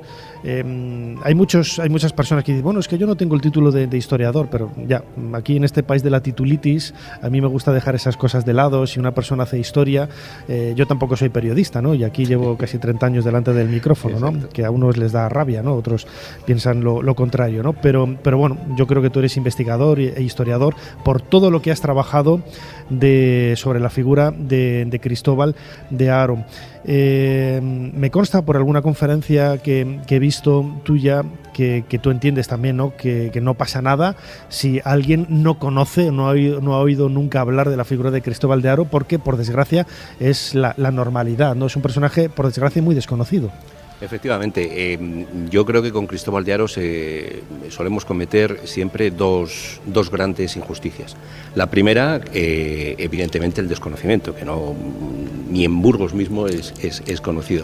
Esa es la primera. Y la segunda, que cuando se le conoce se le suele decir banquero, como has dicho tú ahora, banquero, financiero, mercader, etcétera. Como si fuera algo negativo y peyorativo. Sí, además. Pero es que por si todo eso fuera poco, fue mucho más, quiero decir. Por ejemplo, hay muchos datos que a lo largo sobre todo de los últimos años, a nivel nacional, somos un grupo de gente que estamos investigando acerca de todo lo que fue el descubrimiento de la especiería. Hay una serie de datos que están entre legajos y legajos, y cuando has leído un montón de ellos ya te empiezas a perfilar auténticamente la personalidad de cada la uno persona de sus protagonistas. Claro, sí. Del primer viaje casi nunca, pero cuando llevas ya unos cuantos años y has intercambiado, tú sabes que es habitual que entre la gente que nos dedicamos a la investigación intercambiemos. Sí, como se compartan descubrimientos, ¿no? Por así decirlo. Que gracias, además ahora a las redes sociales, pues es algo que hacemos casi a diario, ¿no? Bueno, pues con todos estos datos vas viendo la personalidad del personaje entre líneas, ¿no?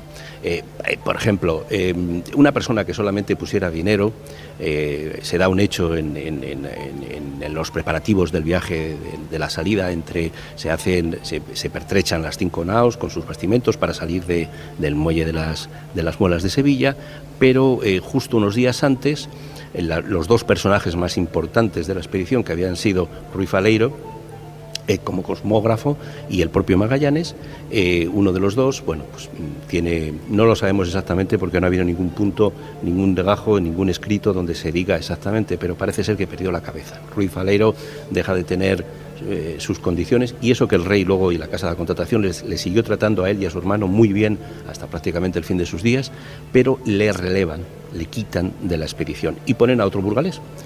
en su lugar al gran veedor de la Armada, persona conjunta con Magallanes, que debía de darle razón de ser de todo lo que fuera haciendo durante la expedición. A veces dicen que los leoneses estamos en todas partes, pero veo que los burgaleses también pasa lo mismo, ¿no? Mi querido amigo Tomás Mazón, que oirá este podcast y que es una de las personas, para mí, el mayor investigador de este tema a nivel nacional, siempre dice que cuando más investigas en la vuelta al mundo, siempre aparece en alguna esquina un burgalés, ¿no? Es efectivo. Y así es una realidad, no es que se lo invente él ni yo, esto es así. Pero eso también habla un poco de la importancia de la ciudad en aquella época y del dinero que se movía, porque pensemos que, por ejemplo, Burgos, es cierto que la figura de Cristóbal de Haro destaca, pero destaca también por estar donde está, porque Burgos era el centro de rutas comerciales, de espacio, y tenía contactos con los Países Bajos, con Flandes, con otros lugares que quizá la corona no tenía, ¿no? Exactamente, bueno, hasta el punto de que la familia Haro, Cristóbal en concreto, cuando fallece, digamos que la balanza de pagos Corona de Castilla, familia Haro, es de 2 millones y pico de maravedíes a favor de Haro, no de la corona. Esta es una de las primeras expediciones en las que colaboran económicamente con el rey, pero a partir de ahí tienen una amistad muy estrecha y hasta prácticamente el fin de sus días. Se llevaron unos pocos años. Haro era un poquito mayor y murió en el año 41, en 1541, y el rey en el 56. Entonces, la relación es tan estrecha que no dejan de tenerla en ningún momento. Pero volviendo un poco a lo que habíamos empezado a comentar, cuando hay esa sustitución de la segunda capitanía de la Armada, desde Sevilla hasta Sanlúcar de Barrameda, estas grandes naos eran incapaces sin viento por el río de moverse, y se movían con barcas, con barcazas que eran señores especializados que cobraban de Sanlúcar y llevaban desde Sanlúcar hasta Sevilla a las naos a pelo, a rastras. Cristóbal de Haro ve que aquí hay una movida muy gorda, ve que ni más ni menos que la segunda persona al mando de la expedición no va a poder ir, que es Ruy Faleiro, y directamente, cuando es sustituido por Juan de Cartagena, directamente fleta una barcaza de esas, le monta a Juan de Cartagena y se lo lleva hasta Sanlúcar. Un señor que solo pone dinero no hace estas cosas, no sé cómo deciros. Era, para mí, una palabra que ahora se dice mucho, era un emprendedor, con toda la extensión de la palabra. Curiosamente, yo también lo digo hoy en día, y sobre todo en el siglo XIX y en el XX, hemos tenido familias burgalesas y emprendedoras que han desarrollado industrias globales. Los Antolín, los Rivera, etcétera, etcétera. Son familias que crearon talleres, que crearon pequeños negocios aquí en la capital y que ahora son multinacionales globales. Bueno, pues bebe Cristóbal de Haro de ese tipo de raigambre tan burgalesa, de no pararse nunca en solo poner dinero, ¿no? Desde luego, porque estos comerciantes, mercaderes, banqueros, que lo decía al principio, ¿no? Parece que se dice de una forma despectiva, porque si tú tienes dinero en esta época y no eres de la nobleza, parece que lo has conseguido, ¿no? De forma ilegal, ¿no? Pensemos que estamos en el momento en el que empiezan a surgir los primeros bancos, las primeras transacciones económicas en donde no se lleva dinero, se lleva un papelito firmado por una persona que luego tiene su valor en otra ciudad. Aparecen, esto yo lo conocí siendo niño en el famoso libro gordo de Petete, cuando hablamos de bancarrota, ¿no? Los banqueros se colocaban en la plaza de las ciudades, cada uno estaba en un banco, y cuando perdía todo el dinero lo que se hacía era romper la banca donde se sentaba. De ahí viene la expresión bancarrota, ¿no? Y es un momento en el que estos emprendedores pues ponen dinero para circunstancias, bueno, para hechos que realmente ellos no tendrían por qué estar ahí, ¿no? Luego hablaremos con el alcalde y le preguntaremos si él necesita algún Cristóbal de Haro en el presente para sacar adelante algún proyecto, que seguro que me dice que sí. Pero eran un poco rara avis, ¿no? en el momento. Sí, porque hay que tener en cuenta que don Pedro y doña Mencía, que tenemos aquí delante, que tenían el maravilloso Palacio de la Casa del Cordón, hoy sede de Caixa, era Palacio Real. Todos los reyes que venían tenían ahí su morada. Carlos V vino en 5 ocasiones y recibió a todo el concejo burgalés, etcétera, etcétera, y a todos los notables. Bien, estos señores eran cargos más bien tipo noble y cargo militar, o sea, eran representantes del rey en toda Castilla, pero económicamente hablando no alcanzaban al nivel que tenía Haro. Para que os hagáis una idea, Haro, cuando se reúne con el obispo Fonseca, que estando en la catedral, no quiero olvidarle nunca, ¿verdad? Al obispo Fonseca no le podemos olvidar. El obispo Fonseca le lleva a Valladolid con Magallanes, con Juan de Aranda, bueno, se juntan todos ahí para exponerle al joven rey, al joven Carlos V, para exponerle la aventura que quieren hacer. Y Cristóbal de Haro, es una cosa como muy burgalesa, le propone financiar la expedición 100%. Y hombre, el rey era elegante, pero no era tonto. Y le dijo, bueno, bien, vale, Cristóbal, me parece maravilloso, pero vamos a compartirlo, ¿no? Al final pone como cerca de un millón de maravedí, 1,5 millones de maravedí, es un quinto más o menos de lo que costó la expedición. Muchísimo dinero. Muchísimo. Fíjate, hasta el punto de que la segunda casa de la contratación, la casa de la especería, que se la montan para él, hablando en plata, Fonseca y Haro son capaces de llevarla a cabo después del éxito de la primera vuelta al mundo, de la nao Victoria, cuando vuelve y venden esos maravillosos 5 quintales de clavo, que hubieran podido ser muchos más, porque la Trinidad iba cargada de 900 y esa se quedó la pobre allí capitaneada por otro burgalés, por Gonzalo Gómez de Espinosa de los Monteros. Otra vez más que hay burgaleses por aquí. Bueno, pues cuando se hacen las cuentas del final de todo lo que ha invertido la familia Haro y compañía en la casa de la especería, en todas las expediciones fueron 9 millones y pico de maravedíes, una auténtica fortuna. Además, lo comentábamos con Montserrat antes, que nos ha estado mostrando la exposición Lux. Hay infinidad de pinturas flamencas en esta exposición que pertenecen a la catedral y precisamente vienen de esta época, precisamente por los contactos tan directos que había entre Burgos y Flandes, por estas relaciones comerciales, ¿no? que estaban justificadas de alguna manera por el éxito, ¿no? de personas como Cristóbal de Haro que manejaban bien el parné.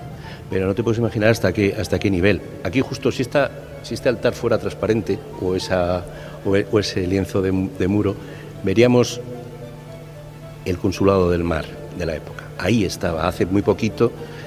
Afortunadamente este nuevo ayuntamiento hizo las excavaciones y aparecieron los restos de las casas del consulado. El Consulado del Mar empieza llevando todo lo que era nuestro gran petróleo del momento, las lanas de Castilla maravillosa, pero a partir de ahí se comienza a hacer un trasiego de comercio de ida y vuelta, en el que vienen muchos tapices, vienen muchas obras de arte, se manda vino, se traen todo tipo de cosas, o sea, realmente se crean rutas ya muy fructíferas, hasta el punto de que las familias burgalesas, los Castros, los Haro, los Covarrubias, tenían casa casa fija en Amberes. Por ejemplo, Amberes era uno de los centros más importantes de comercio.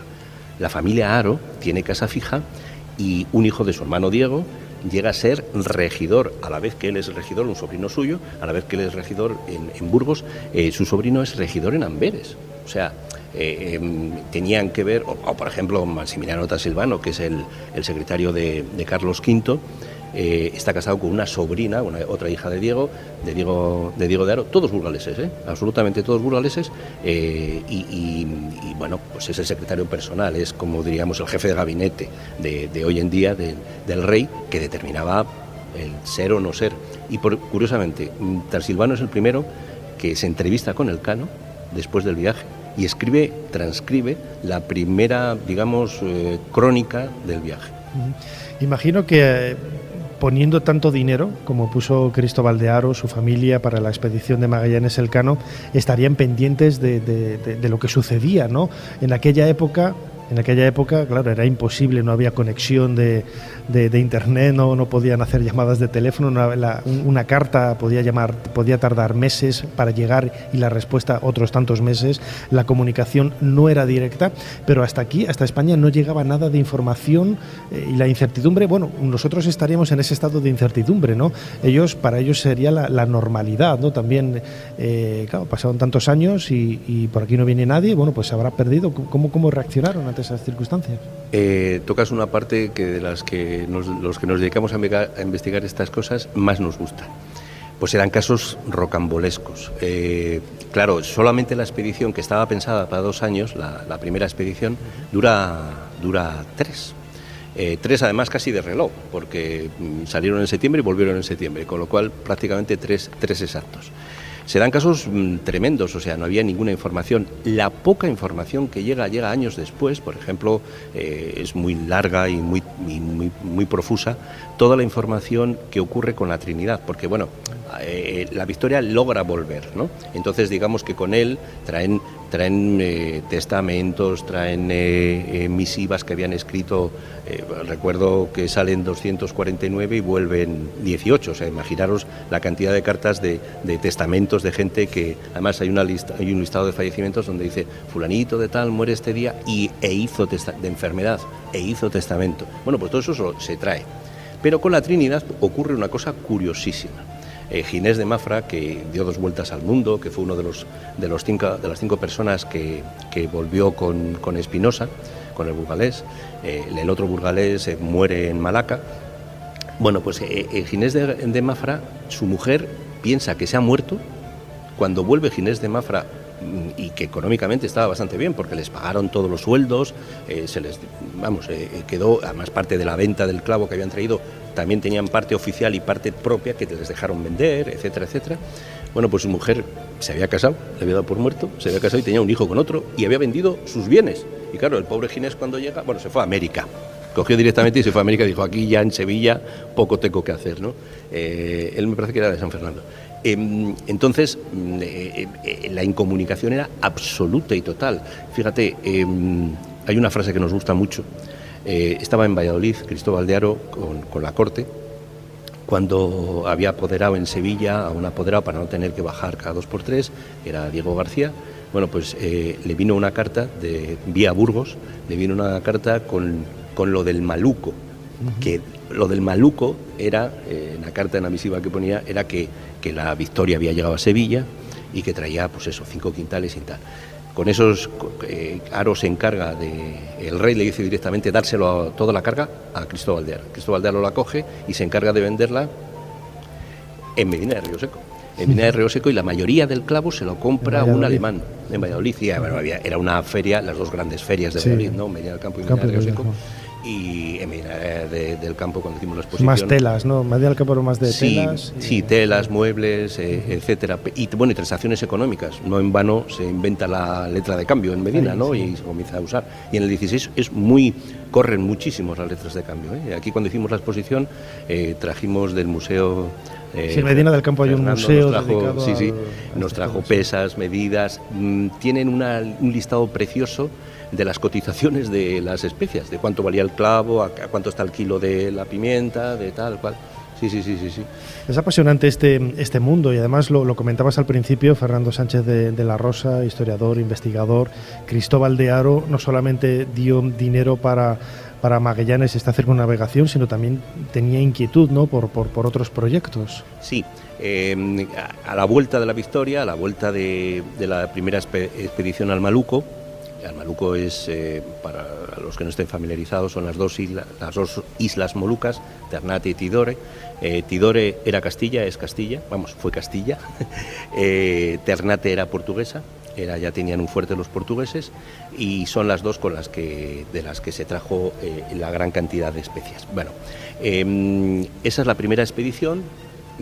Con lo que se trae y se vende se paga toda la expedición y sobran unos 300 y pico mil maravedíes. Tanto el rey como Cristóbal y el obispo Fonseca dicen, joder, hemos hecho negocio. Claro. Esto mola, hay que seguir con esto, ¿no? Esto mola, esto funciona. Y a partir de ahí, nosotros le hemos llamado, el grupo nuestro, compuesto por la profesora de Historia de América Adelaida Sagarra, Juan Ruiz Carcedo y mi querido amigo Carlos García Güemes y un servidor, le hemos dado en llamar a todo esto el sueño especiero de Burgos. Porque este sueño hizo que se hicieran una expedición antes, casi 2, y otras 3, 4 después. O sea, Cristóbal de Haro, desde la Casa de Contratación de la Especería, la Casa de Contratación de Coruña, no paró desde ese momento de lanzar expediciones. Adelanto que la buena fue la primera. Las demás no tuvieron tanto éxito. Es más, en la de Loaysa, famosa, que es la segunda, en la de Loaysa capitulan directamente con Haro. Capitulan directamente con Haro y con Andrada. O sea, el rey directamente, a los que van, no son los que mandan son Haro y Andrada. No así las capitulaciones de Valladolid, como todos conocemos, se firman con Magallanes y Faleiro, o sea, con los que van, por decirlo de alguna manera. Esta vez cambia. Todas estas expediciones, para que veáis cómo era Haro, una semana antes de que salga de Sanlúcar de Barrameda la de Magallanes, una semana antes sale otra expedición por si acaso. Sale otra expedición, la de Niño, que va a, fijaros qué idea, va hasta Tierra Firme, que se llamaba, el Dairén, donde estaba Pedradas de Ávila, estaba Vasco Núñez de Balboa, que había descubierto el Mar del Sur en el año 13, etcétera.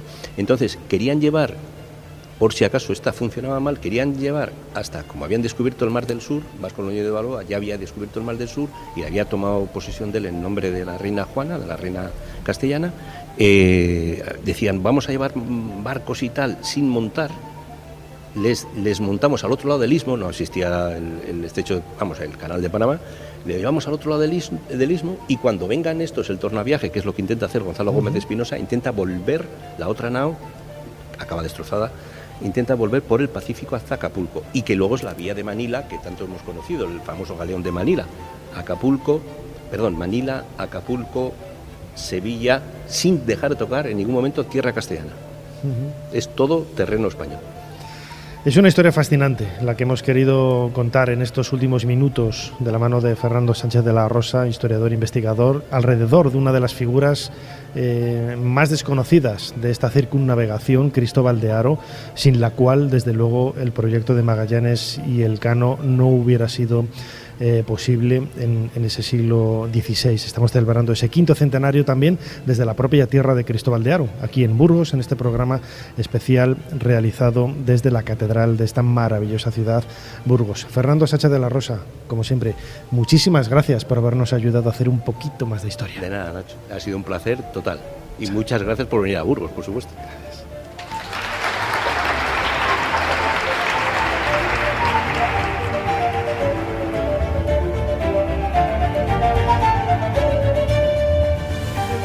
Suscríbete a Ser Historia.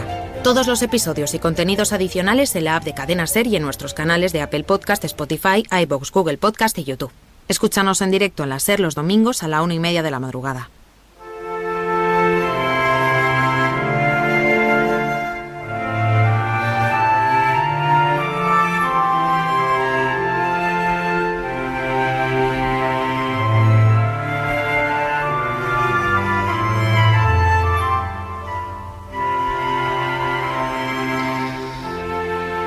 Vamos llegando al final de este programa especial de Ser Historia, aquí en la cadena Ser, hecho desde la Capilla de los Condestables, en el corazón de Burgos, en el corazón de su catedral. Y antes lo decía al principio, ¿no? Este programa no hubiera sido posible no solamente por los compañeros de Radio Castilla, sino también por la Junta de Castilla y León y, por supuestísimo, el Ayuntamiento de Burgos, que nos ha dado los medios y la posibilidad para poder estar aquí disfrutando de la magia de este lugar tan carismático. Daniel de la Rosa, bienvenido a Ser Historia. Muchas gracias, Nacho, es un placer. Daniel de la Rosa es alcalde de Burgos, los burgaleses lo conocen, los de fuera nos suena un poquito de oídas. Muchísimas gracias por la invitación, por las facilidades que nos ha puesto desde el Ayuntamiento para poder realizar este programa. La primera pregunta que le quería hacer al alcalde, imagino que tiene que ser, desde el punto de vista de la alcaldía, pues se sentirá orgulloso, pero también comprometido con la historia de la ciudad, ¿no? Ser alcalde de un museo, porque realmente la ciudad de Burgos es un museo vivo, tiene que imponer también un poco, ¿no? Es un privilegio. Yo creo que para todos los alcaldes, seas del municipio que seas, yo creo que aquellos que hemos amado la política municipal desde niños, no hay más logro, no hay mayor éxito, no hay mayor objetivo que te pueda satisfacer más que ser el regidor, que ser el alcalde de tu ciudad. Al final, aquellos que tenemos vocación de servicio público, no hay otro ámbito como el municipio en el que lo puedas ejercer de manera más próxima, más cercana, más inmediata. Y en este sentido, pues como digo, estoy muy emocionado aún del puesto que ostento, apenas son poco más de 2 años, pero sobre todo, como bien decías, Nacho, muy responsabilizado, claro que sí. Además, estamos en la catedral, pero hay infinidad de palacetes, de puertas, de emplazamientos que convierten esta ciudad, como decía, en un verdadero museo, ¿no? Hemos estado hablando ahora de la figura de Cristóbal de Haro. Eso también permite la responsabilidad, pero la facilidad, ¿no?, de apoyar proyectos o de ayudar a ideas como las Edades del Hombre, en el sentido de que es relativamente fácil, entre comillas, este tipo de estructuras en un escenario tan incomparable como este, ¿no? Lo habéis comentado anteriormente, Las Edades del Hombre es una exposición que tiene su recorrido ya desde hace 25 años, pero es la segunda vez que acaba estando expuesta en nuestra catedral. Yo creo que es una edición muy especial, única, dado que también está incorporada dentro que es esa efeméride del 8º centenario de ese cumpleaños de nuestra SEO. 800 años no se cumplen cualquier año. Y es por esto también que, unido a lo que ahora con mi compañero, amigo, que no familiar, Fernando Sánchez de la Rosa... Yo pensaba que eran hermanos, es broma, no sabía que no. En absoluto, ¿no? Es un apellido un poco peculiar, pero no, somos amigos, de verdad nos conocemos hace tiempo, pero no somos familia, ¿no?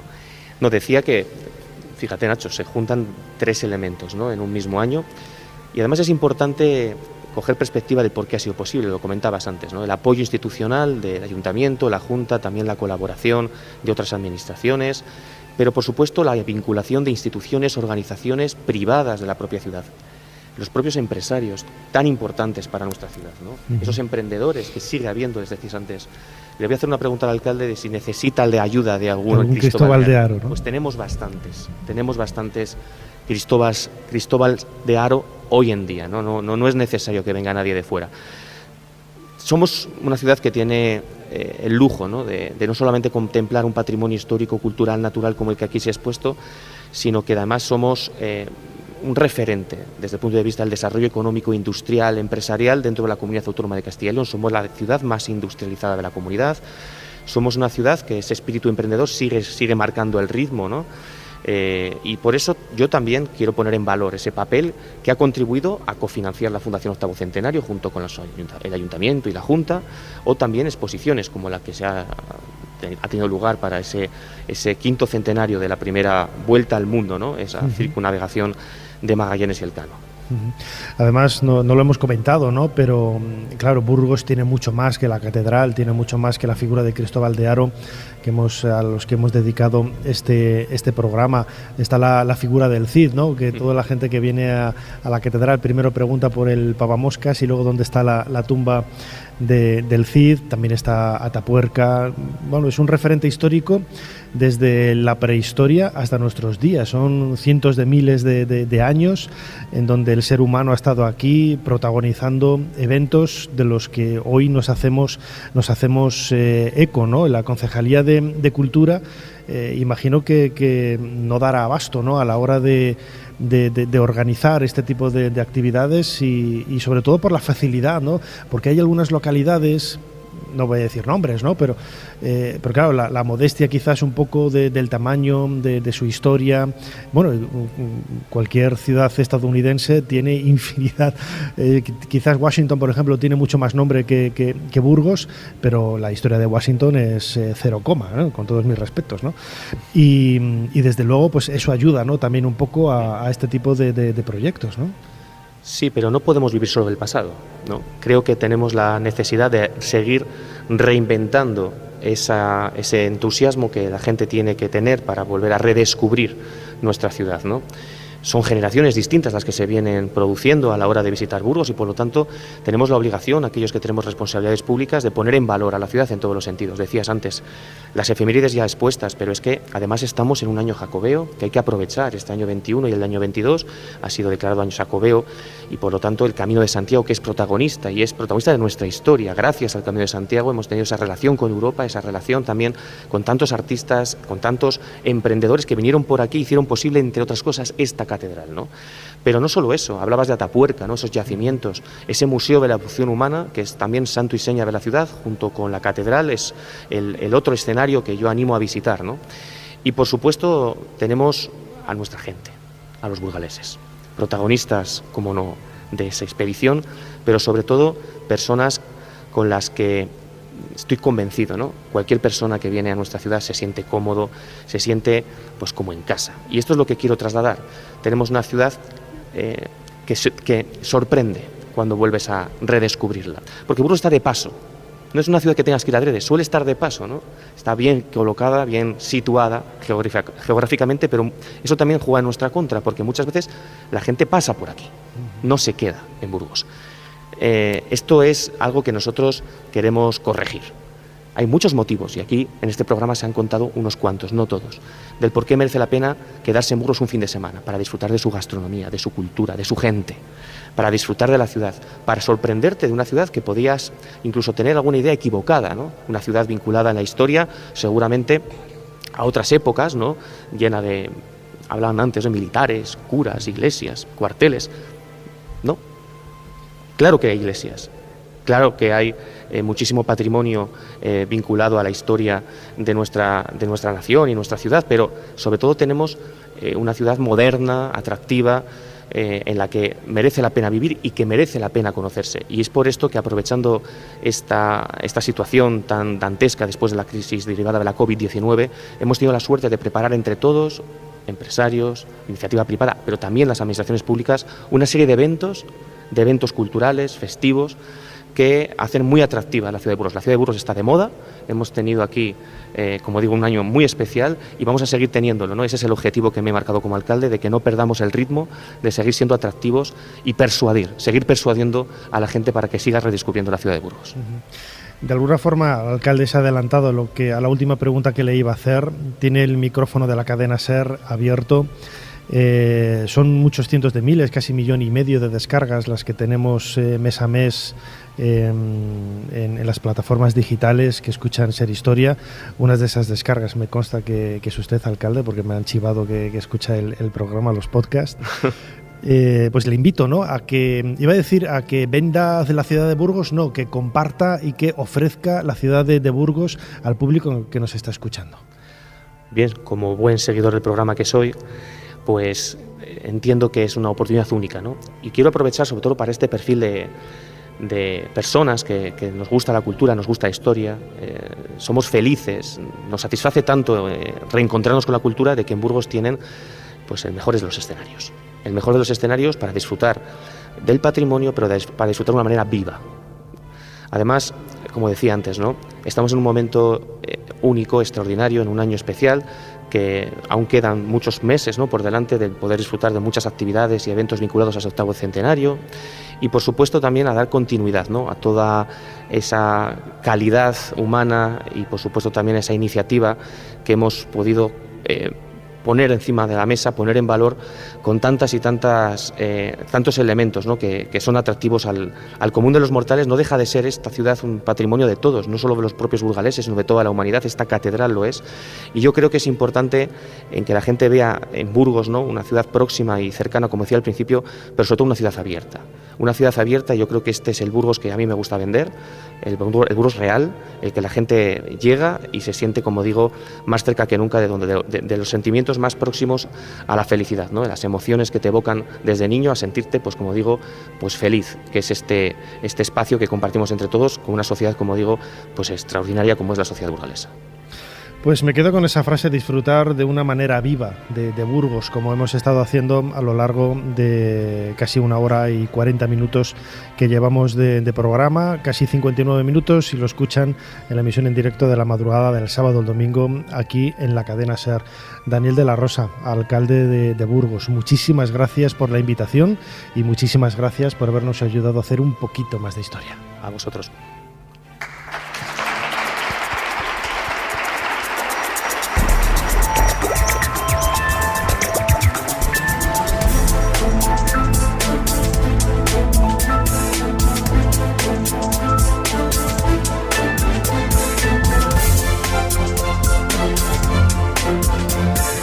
Desde luego, a uno le da pena acabar el programa cuando está en un lugar tan incomparable como esta Capilla de los Condestables en la Catedral de Burgos, a donde hemos venido a disfrutar de esa exposición Lux, las edades de las edades del hombre, esos 25 años también de las edades del hombre, ese 8º centenario de la colocación de la primera piedra de esta catedral, a disfrutar también de la figura de Cristóbal de Haro, de esos 500 años de la circunnavegación del mundo con la expedición de Magallanes y Elcano, y muchísimas cosas más que se pueden vivir en esta ciudad, vivir con mayúsculas.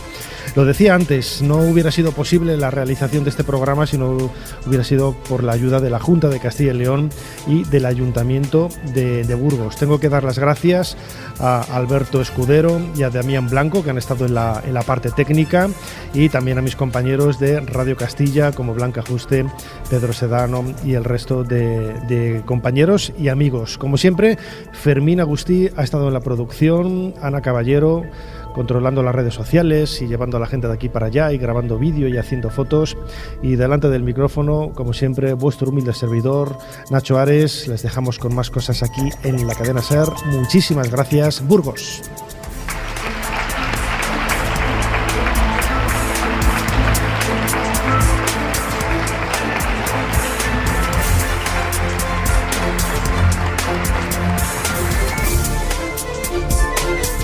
Suscríbete a Ser Historia.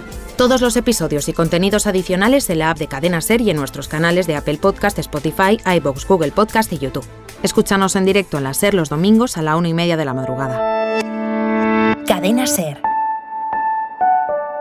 La radio.